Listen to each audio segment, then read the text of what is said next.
Il n'y avait aucun témoin quand les êtres vivants ont quitté l'océan pour la première fois.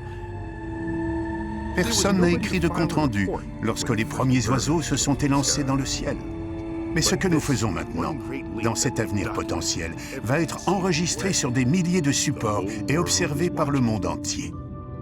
Après tout, c'est la première fois que nous envoyons des vaisseaux directement sur les planètes d'un autre système stellaire, Alpha du Centaure. Voici les appareils qui vont explorer pour nous ces nouveaux mondes inconnus. Ce sont des voiliers interstellaires propulsés par la lumière. Leurs coques pèsent seulement 1 gramme. Ils ne sont pas plus grands qu'un pois chiche et pourtant, ils contiennent les mêmes équipements que les sondes Voyager et même davantage.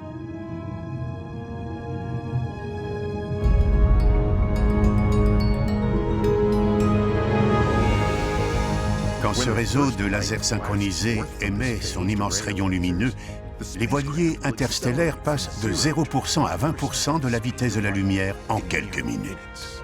Chacun de ces nanovaisseaux contient tout le nécessaire pour effectuer une reconnaissance préliminaire sur les planètes d'un autre système stellaire et pour envoyer les données visuelles et scientifiques sur Terre.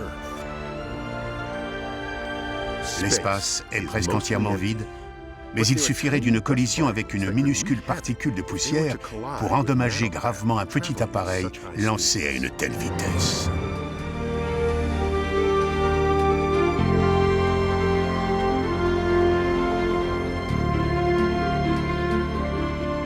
C'est l'une des raisons pour lesquelles nous devons en envoyer autant.